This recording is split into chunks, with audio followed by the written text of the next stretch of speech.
Hi, Amy. Hi, so how are you? Great. How are you doing during this quarantine madness? Adjusting. Wait, how many kids do you have? I have one, but I'm adjusting to my new roles of teacher and playmate and PE instructor and all of the things. So, Amy, you and I know each other from the spin studio. We've worked out Mhm. together Yes. for a long time. Mhm. And I didn't even know until we had the Heart Foundation ride that you had a history of heart complications. Yeah, I was born with a congenital defect that was misdiagnosed until I was 12. I had the same pediatrician from the time I was a baby till I was 12. And then we moved and I went to see a different doctor for a physical. It was within like 30 seconds of the physical. Like he said, no, you have to go see a cardiologist. The cardiologist sent me to a pediatric cardiologist, and I had open heart surgery 4 months after that, a month after my 13th birthday. It's atrial septal defect. It's a hole between the upper chamber wall of the heart. It basically, you can sort of think that the blood comes in one side of the heart, gets pushed out the other side. It was that wall that sort of separated that channel. There was a hole there. By the time I was diagnosed, the hole had grown to be about the size of a quarter and a dime put together. Because of the fact that there was a hole in that chamber, there was a portion of blood that was constantly circulating in my heart. What they had diagnosed as a murmur. Yes, I had a murmur, but what was the big problem is that the circulating to the rest of my body. So, what were some of your symptoms? Did you notice things, or did your parents notice things? No one noticed anything. I didn't have any symptoms. Was that like a challenge for you growing up and all of a sudden you were aware that your heart was maybe a little bit different than most people's? Upon the diagnosis, and then I would say for several years post surgery, there was a certain air of like, oh, no, no, no, no, you can't do that. Oh, no, no, no, no, be careful. And I'm in a small town. So everybody knew. The entire school district was aware. And there were times when I would be undergoing testing or wearing monitors where I couldn't participate in certain school activities.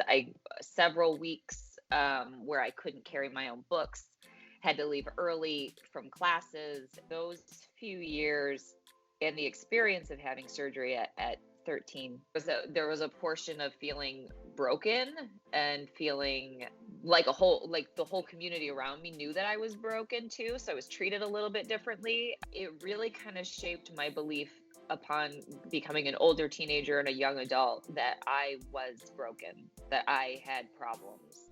And it's taken me a really, really long time to face that narrative, that narrative was so false. And I think I believed it out of the best intentions of the people around me who wanted me safe and wanted me to be protected. I really had to come to a place of accepting my body for what it is. Obviously, I didn't know you when you were young. You are so vibrant. You're a mother, you're a wife, you're an incredible athlete. Like, I would have never known. You wear your little high neck sports bra, I would have never known you have a scar. I love it. I think it's part of me. As you've gotten older, how do you think that your perception of heart health has changed? Growing up with a defect and then surgery, I think I also formed some sort of idea that health was a singular thing. It looked a certain way. It behaved a certain way. If we all just did the things, ate the food, worked out, followed the certain whatever protocols, supplements, you name it, that you could achieve this thing, right? You could achieve this like holy grail health thing out here in the universe. What I've realized as I've gotten older is that there is no such thing. My health and your health are two totally different things. My heart health is individual, and I have to honor what kind of exercise and what kind of movement makes me feel good emotionally and physically. That does not make my heart any less healthy than yours. People definitely have this idea of what healthy is. Totally, like you said, about taking what you've been given and then doing everything that you can to keep it strong or make it stronger. Whether that be a heart defect, whether that be if you are someone who tends to hold on to weight, whether that be someone who cannot seem to put on an ounce of muscle, no matter how much you try.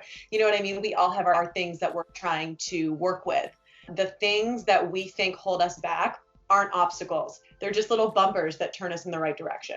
So it's not a wall that's stopping you. It's just forcing you to turn and look somewhere else. When you work out, what are like your guidelines for yourself? It's taken me a long time to realize like what is the top of my heart rate? Where do I push it? And I feel that push back and I need to back down a little bit. I still have a murmur and I occasionally skip beats. That happens really erratically. It's just certain days she gets more excited than others. So it's monitoring that too. Maybe today I can go for a spin class and I feel really great and tomorrow I don't. And that's okay. Every day your body is in flux and you have to listen and pay attention to the little things. Has this whole coronavirus, COVID-19 pandemic affected you in any one way, being someone who's living with a heart condition? Kind of like listening to your body working out.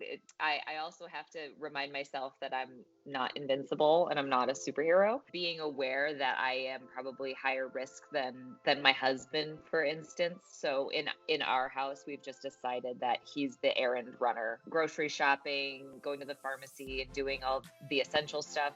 And I'm staying put. It's really the only adjustment I can make. My son knows if he sees somebody coming on the sidewalk, it's like, run across the street. I'm so grateful that you took the time to sit and talk with me, and I hope that you stay safe and stay sane through all of this. I'll see you soon. Okay, bye. Bye.